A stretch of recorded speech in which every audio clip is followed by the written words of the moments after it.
I'm Michael Grigoriev. I want to thank everyone for this incredible opportunity to be here. I'm actually from Carleton University. And I want to take my first opportunity in Cape Town to talk about what I don't know. So my background's industrial design. These are some things that I've done. You can get an idea. I wasn't too bad at it, making objects, doing stuff like that. But what I realized was that this wasn't really what I was interested in. And what I was interested in is how can we apply design to solve bigger problems, like I'm sure many of you are interested in here as well. And I became enamored with the statement, can design save the world? And I really didn't know, but I wanted to find out, what does this mean? I wasn't convinced that just sketching and making prototypes or doing research was enough to actually make meaningful change, but people kept talking about it in the media, kept coming up. And as soon as you walk into that minefield, you kind of run into that, which is really confusing. So in all these methodologies and all these trends and all these new statements, I still was trying to find out what does this actually mean and how can we actually make meaningful change? And as you can imagine, a familiar answer emerged. And I realized that in all this noise, I still really didn't know how to use all that towards do what I felt design needed to play a role in.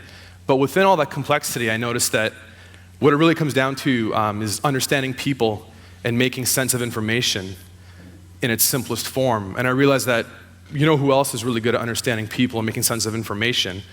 Not just designers, but everyone here. So people themselves. You've heard the expression, 2 minds are better than 1. Well, how about 3,000 minds in this case? So the idea is that collectively, we're far more intelligent than any experts on a given topic.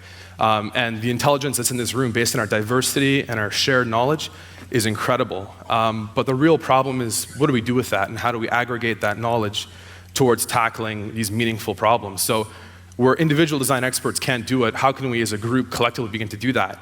And that's the real problem. So rather than designing objects, the design challenge becomes how do we create the conditions or the environment so that we can collectively begin to address these problems.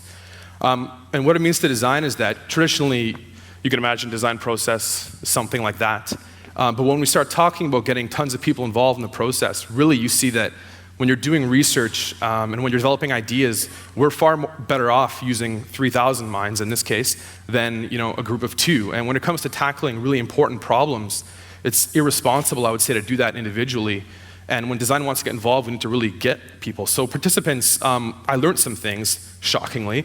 But participants, you need to get people motivated. People have to care about something. Tools for engagement, you need to be able to access people, have them contribute to something in the tools that they're familiar in using and want to actually use.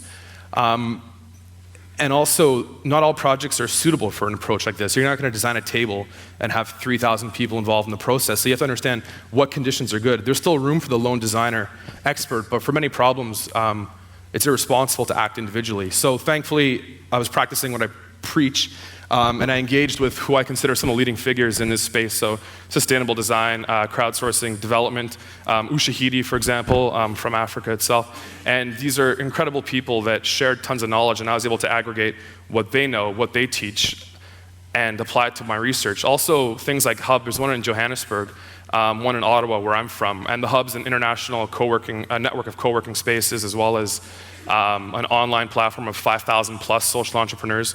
Also through things like Creative Mornings really gives me an idea of, by organizing a local chapter, there's one in Cape Town here, last Friday they had an event, but you get a sense of the shared knowledge of all these people is incredibly powerful. And then I realized that there's really a sweet spot that emerges in this whole space, and it's how we can take design and its research, strengthen it with our collective intelligence, and then apply it to the key development challenges of our time. And specifically, design research. Design research will really benefit from an approach like this because it's a field that has traditionally been plagued by personal biases. So the way I interpret something is very different from anyone else in this room, likely, even designers to designers. And when we're talking about problems that are really, really important, that bias is very dangerous. And also practical, popular ethnographic approaches where you embed yourself in a community and learn, they're really expensive, they're really time-consuming, and they often get compromised. But collective intelligence is what really makes it work, and this is enabled by the fact that probably everyone here has a smartphone and is connected to Wi-Fi right now. So yeah, we make tons of new content, Harlem Shake videos, whatever, and a lot of it's junk, but the fact that we're actually on the internet, that opens the door to this whole new conversation, and we wouldn't be able to do it without that new accessibility, and newly developed communities and in the developing world finally have access. But development challenges, that's the key. So we're not just doing this to design a new logo for a big company.